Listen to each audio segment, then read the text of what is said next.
Hi, welcome to my show where I list stuff. Today I'm going to talk about the top 7 superhero movies. First, let's start up with number 7. SpiderMan Homecoming. I know some people might be kind of disappointed about this, but I don't know. I had to have something be 7, so I thought, Spider-Man Homecoming. Yes, it's the best Spider-Man movie in years, but it just wasn't very eventful. I mean, it didn't stand out as much as some of the other movies, because it didn't offer much new. But I did like Tom Holland as Spider-Man, and the Vulture is probably one of the best Marvel villains. Anyways, let's move on to number 6. Power Rangers.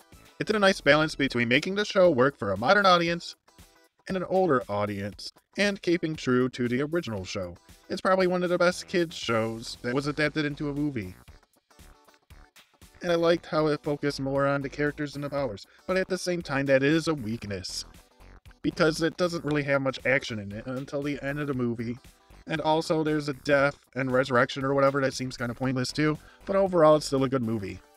Now let's go to number 5. And number 5 is Thor Ragnarok.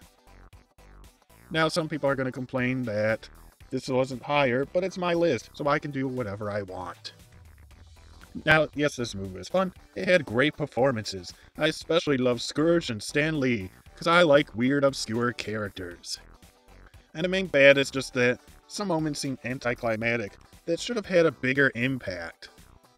You know, like some death of characters, or whatever, like really important things happen to important people, but it just kind of happens and there's not enough build-up or effect on it.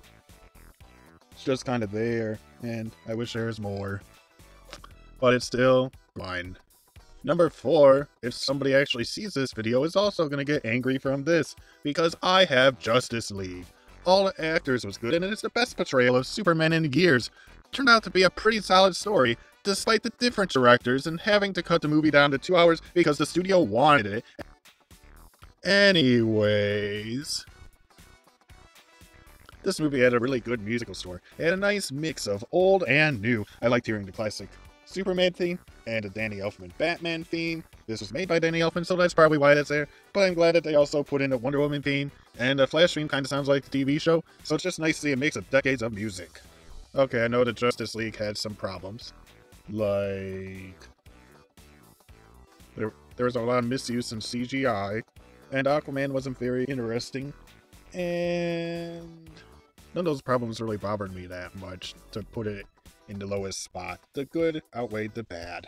Let's move on to number 3. Number 3 is Wonder Woman. Wonder Woman was the best female superhero movie, even though there really isn't very much competition. It was a good fish out of water story, and it was just about a hero that wanted to do good. And I like nice simple premises like this. And I think that's what they needed to do a good female superhero movie. Is just to make a male superhero movie, but to make the star a female. And that's what they did, and it worked. The only thing that was kind of bad about it was that the final act was weak with all the CGI and stuff. Number 2 is Logan. It tells a compelling story and doesn't depend on VFX. It's a mix between starting a new generation and taking care of the generation before you. The only bad thing is the middle act is kind of weak.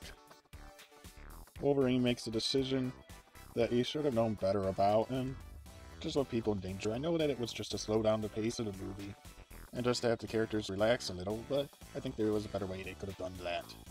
Number 1 is Guardians of the Galaxy. It's the best superhero movie of the year. To me, anyways. It has a great soundtrack just like the first one, and plenty of character development and great character moments. Anyways, yeah, it has some stuff that people might say, oh, this is bad. Like, there's so many character moments. Not all of them have the proper time to be built on more. I can sit down and watch it no matter what I'm doing.